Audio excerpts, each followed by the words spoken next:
ही संधी अजिबात चुकवू नका. 29 जुलै बुधवार गुरुपौर्णिमा. दाराच्या उंबरठ्यावर हे उपाय करा आणि पैशाचा पाऊस पडेल. गुरुकृपेने सुख, समृद्धी, धनलाभ आणि शांती लाभेल. श्रद्धा आणि विश्वासाने करा हे उपाय. कधी विचार केलाय का मित्रांनो, माणूस सकाळपासून रात्रीपर्यंत राबतो, रक्ताचं पाणी करतो, पण महिन्याच्या शेवटी हातात काय उरतं? काहीच नाही. पैसा येतो पण टिकत नाही. जणू मुठीतली वाळू हळूहळू निसटते तसा तो निघून जातो. कर्ज वाढतं, डोक्यावर डोंगर वाढत चाललेला आहे. घरातील शांतता हरवते, भांडण वाढत आहे. कितीही मेहनत केली तरी यशाचा दरवाजा उघडतच नाही. फक्त कर्ज न कर्ज, डोक्यावर कर्ज. असं काही झालंय का तुमच्यासोबत? त्याचं उत्तर हो असेल. पण जर मी तुम्हाला सांगितलं की आपल्या पूर्वजांनी सांगितलेला हा एक असा पारंपरिक उपाय आहे जो आजही अनेक घरांमध्ये श्रद्धेने केला जातो आणि हा उपाय विशेषतः गुरुपौर्णिमेच्या दिवशी करण्याला खूप महत्त्व दिलं जातं, तर हे रहस्य जाणून घेण्यासाठी व्हिडिओ शेवटपर्यंत नक्की पहा. तो उपाय नेमका कोणता आहे, तो कोणत्या वेळी करायचा, त्यामागचं कारण काय आहे, हे सर्व मी आजच्या व्हिडिओमध्ये सांगणार आहे. म्हणून व्हिडिओ शेवटपर्यंत नक्की पहा, कारण शेवटचा भाग चुकला तर या उपायाची संपूर्ण माहिती अपूर्ण राहील.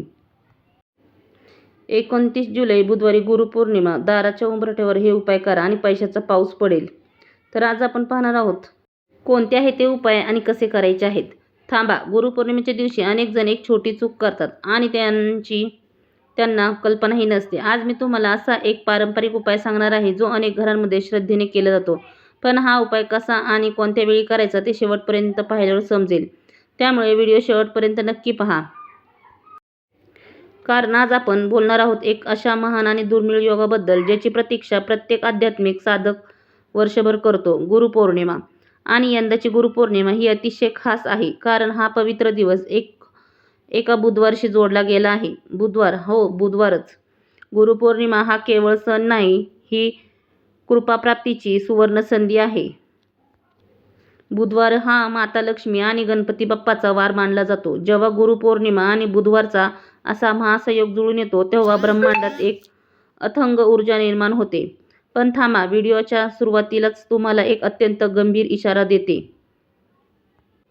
जर तुम्ही हा व्हिडिओ अर्धवट सोडला किंवा उंबरठ्याशी संबंधित तो गुप्त नियम आणि शेवटचे 2 महाउपाय चुकवले तर कदाचित तुमच्या आयुष्यातील सर्वात मोठी सोन्याची संधी तुमच्या हातातून सदासाठी निसटून जाईल. आज आपण पाहणार आहोत की घराचा तो साधा वाटणारा उंबरठा ज्याला आपण रोज पायाने तुडवतो, तोच उंबरठा तुमच्या घराचे दारिद्र्य संपवून सोन्याचा पाऊस कसा पाडू शकतो. व्हिडिओच्या शेवटी मी असे 2 अत्यंत गुप्त आणि तांत्रिक उपाय सांगणार आहेत. ते नक्की तुम्ही माझा व्हिडिओ शेवटपर्यंत पहा. त्यामुळे तुम्हाला या उपायाने तुम्हाला सगळ्या व्हिडिओचं आणि जो तुम्ही उपाय करणार आहे त्याचं संपूर्ण फळ मिळेल. जे आजवर कोणत्याही पुस्तकात किंवा टीव्हीवर उघड केलेले गेलेले नाहीत ते उपाय सांगणार आहे शेवटच्या टप्प्यात. म्हणूनच हा व्हिडिओ अजिबात स्किप करू नका. ना कोणत्याही पुस्तकात ना कोणत्याही चॅनलवर. हे ज्ञान फक्त या व्हिडिओतच आहे. फक्त चला तर मग वळूया या अथंग रहस्यमय द्वारे. 2 अत्यंत गुप्त आणि पारंपरिक उपाय. मित्रांनो, आपल्या भारतीय संस्कृतीत, सनातन धर्मात प्रत्येक वास्तूची एक चेतना असते, एक प्राणशक्ती असते. तसेच कोणत्याही घराची नाभी म्हणजेच त्या घराचा उंबरठा होय. जसे आपल्या मानवी शरीरात नाभी हे आपल्या शरीराचे मध्यबिंदू आणि ऊर्जेचं केंद्र असते, त्याच प्रकारे उंबरठा हे आपल्या घराचे मध्यबिंदू आहे. घराचा उंबरठा हा पवित्र आहे. म्हणूनच अनेक पारंपरिक विधीमध्ये उंबऱ्याची पूजा, रांगोळी, हळद-कुंकू आणि दीप लावण्याची प्रथा आजही श्रद्धेने पाळली जाते. त्यामुळे काय होतं, ऊर्जेचा प्रवेशद्वार असतो आपल्या उंबरठा. नकारात्मक ऊर्जा अडवणारा, संरक्षण करणारा उंबरठा असतो. समृद्धी आणि सौख्याचे आमंत्रण करणारे उंबरठा. कुटुंब आणि घराचे रक्षण करणारा हा उंबरठा. त्यामुळंच सगळ्यात मुख्य म्हणजेच घराच्या ह्याला उंबरठाच खूप महत्त्वाचा असतो. मित्रांनो, आपल्या भारतीय संस्कृतीत आणि सनातन परंपरेत प्रत्येक घराला एक पवित्र स्थान मानले जाते. जसं मानवी शरीरात नाभीला मध्यबिंदू मानले जाते, तसंच उंबरठा हा घराच्या प्रवेशद्वाराचा एक महत्त्वाचा भाग मानला जातो. म्हणूनच अनेक पारंपरिक विधीमध्ये उंबरठ्याची पूजा, रांगोळी, हळद-कुंकू आणि दीप लावण्याची प्रथा आजही श्रद्धेने पाळली जाते. उंबरठ्याचा सन्मान समृद्धीचे खरे निदान आहे. वास्तुशास्त्र आणि प्राचीन ग्रंथानुसार घराचा मुख्य दरवाजा आणि उंबरठा हे त्या वास्तूचे ऊर्जाद्वार आहेत. बाहेरून येणारी प्रत्येक सकारात्मक किंवा नकारात्मक ऊर्जा सर्वप्रथम याच उंबरठ्यावरून घरात प्रवेश करते. जर तुमचा उंबरठा स्वच्छ असेल, तिथे पवित्र असेल, तर ब्रह्मांडातल्या उच्च फ्रेक्वेन्सी म्हणजेच तुमच्या घरात खेचल्या जातात. जर तुमचा उंबरठा स्वच्छ असेल, तिथं पवित्र असेल, तर ब्रह्मांडातल्या उच्च फ्रेक्वेन्सी म्हणजेच ब्रह्मांडातल्या चांगल्या शक्ती तुमच्या घरात खेचल्या जातात. आणि जर उंबरठा अस्वच्छ असेल, तिथे तुटलेली फूट असेल किंवा कचरा साचलेला असेल, तर लक्ष्मी माता त्या घराचा उंबरठा ओलांडून आत कधीच प्रवेश करत नाही. ती दारातूनच परत जाते. पुराणात एक कथा सांगितली जाते. प्राचीन काळी जेव्हा ऋषीमुनी राजांच्या राजवाड्यात किंवा सामान्य लोकांच्या कुटीरात प्रवेश करत, तेव्हा ते सर्वात आधी उंबरठ्याला नमन करत असत. कारण त्यांना माहिती होते की उंबरठा हा मनुष्य आणि बाहेरील जग यांच्यातील सीमारेषेचे देव आहे. ज्या घरात उंबरठ्याचा अपमान होतो, त्या घरात वंशवृद्धी थांबते आणि संपत्तीचा नाश होतो. आता आपण अशा काही गंभीर चुकांबद्दल बोलणार आहोत, ज्या आपल्याकडून नकळत किंवा सवयीने रोज घडतात. पण या चुकांमुळे माता लक्ष्मी तुमच्यावर कोपलेली असते. तर चूक पहिली आणि सर्वात मोठी चूक. अनेक लोकांची सवय असते की ते घराबाहेरून येतात आणि थेट उंबरठ्यावर उभे राहून चप्पल किंवा बूट काढतात किंवा घालतात. वास्तुशास्त्रानुसार उंबरठा हे पूजनीय स्थान आहे. तिथे चप्पल, बूट काढणे किंवा ठेवणे म्हणजे लक्ष्मीचा अपमान करणे आहे. नेहमी चप्पल, बूट घराबाहेर किंवा एका बाजूला काढा. उंबरठ्यावर कधीही काढू नये. दुसरी चूक. संध्याकाळच्या वेळेस, प्रदोष काळात घराच्या उंबरठ्यावर उभे राहून गप्पा मारणे, कोणाशीही वाद घालणे किंवा उंबरठ्यावर पाय अडकून उभे राहणे हे अतिशय अशुभ मानले जाते. यामुळे घरात लक्ष्मीचे नव्हे तर दारिद्र्याचे स्थान होते. उंबरठा हे लक्ष्मीचे स्थान आहे, त्याचे नेहमी सन्मान करा. तिसरी चूक. उंबरठा कधीही दुभांगलेला म्हणजे तडा गेलेला किंवा खराब असू नये. जर उंबरठ्याला तडा गेला असेल, तर घरात पैशाची टिकवणूक कधीही होत नाही. पैसे येतो पण पाण्याचा प्रवाह सारखा निघून जातो. तर काय करावे? गुरुपौर्णिमेच्या आधी जर तुमच्या उंबरठ्याला असा दोष असेल, तर तो ताबडतोब दुरुस्त करून घ्या किंवा त्यावर पिवळ्या रंगाचा किंवा सिंदूरचा लेप लावून तो पवित्र करा.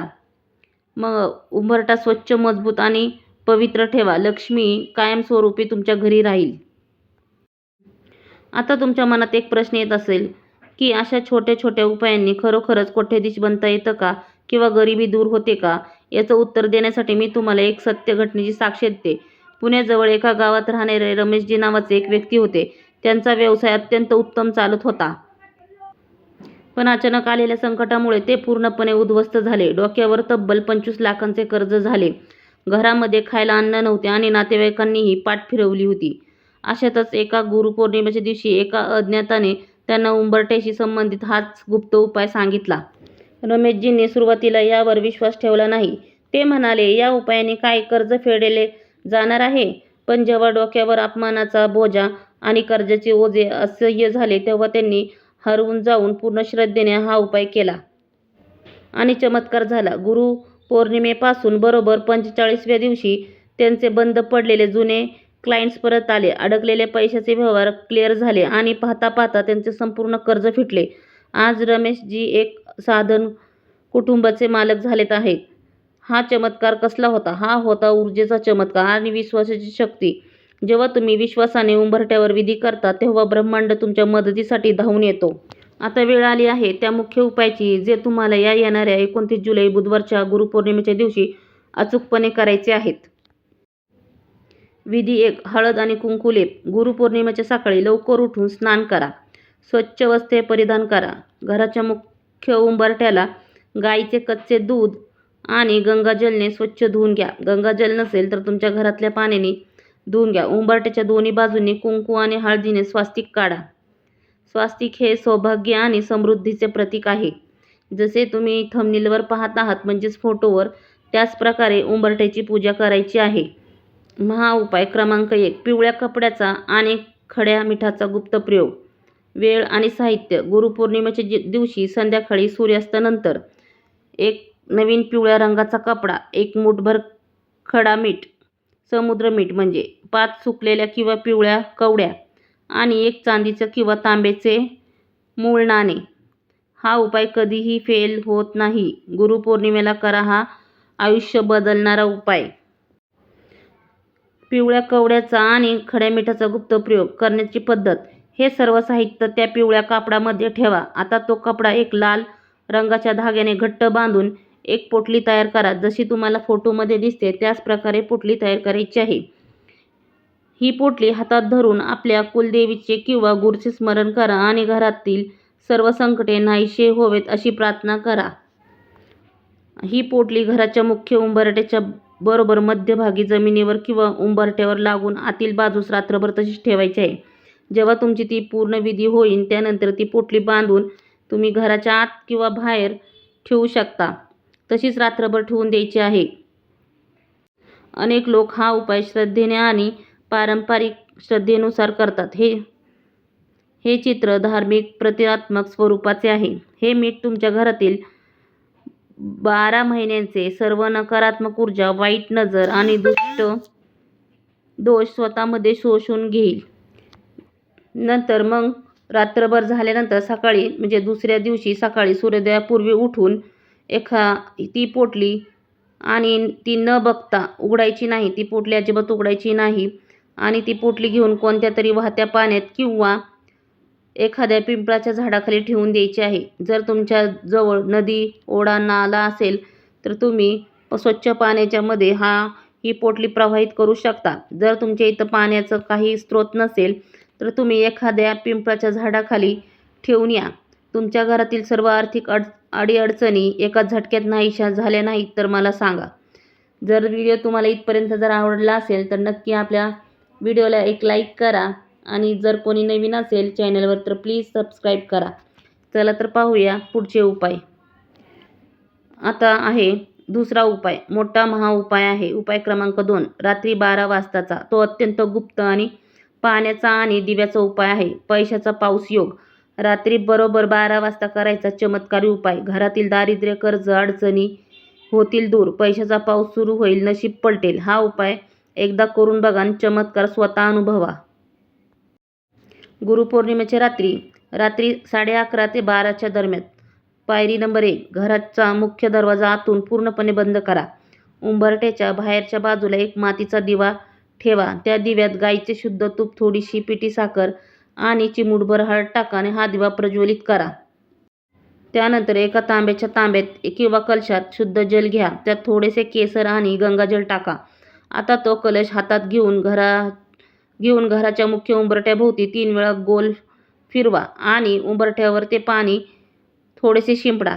आता उंबरठ्यासमोर हात जोडून खालील महालक्ष्मीचे मंत्रजप 108 वेळा करायचे आहे. तर कोणता आहे मंत्रजप? तर हा आहे महालक्ष्मीचा सगळ्यात प्रभावी मंत्रजप. महालक्ष्मी मंत्र. ओम श्रीं ह्रीं क्लीं महालक्ष्म्यै नमः असा हा 108 वेळा हा मंत्र म्हणा आणि महालक्ष्मीची कृपा तुमच्या घरावर आणि तुमच्या सगळ्या परिवारावर राहील. मित्रांनो, श्रद्धा, भक्ती आणि चांगले कर्म याचा मार्ग नेहमीच मनाला सकारात्मक आणि आत्मविश्वास देतो. या पवित्र गुरुपौर्णिमेच्या दिवशी भक्तिभावाने महालक्ष्मीची पूजा, जप आणि प्रार्थना करा. जर हा व्हिडिओ तुम्हाला उपयुक्त वाटला असेल तर तो आपल्या कुटुंबियांपर्यंत, मित्रांपर्यंत आणि नातेवाईकांपर्यंत नक्की शेअर करा. तुमच्या एका शेअरमुळे एखाद्याला भक्तीची प्रेरणा आणि सकारात्मक विचार मिळू शकतात. व्हिडिओ जर आवडला असेल तर प्लीज लाईक करा, चॅनलला सबस्क्राईब करा आणि बेल आयकॉनवर दाबा आणि कमेंट बॉक्समध्ये जय माता लक्ष्मी असे नक्की लिहा. श्री महालक्ष्मी मातेची कृपा तुमच्यावर, घरावर आणि सदैव राहो. धन्यवाद. जय लक्ष्मी माता.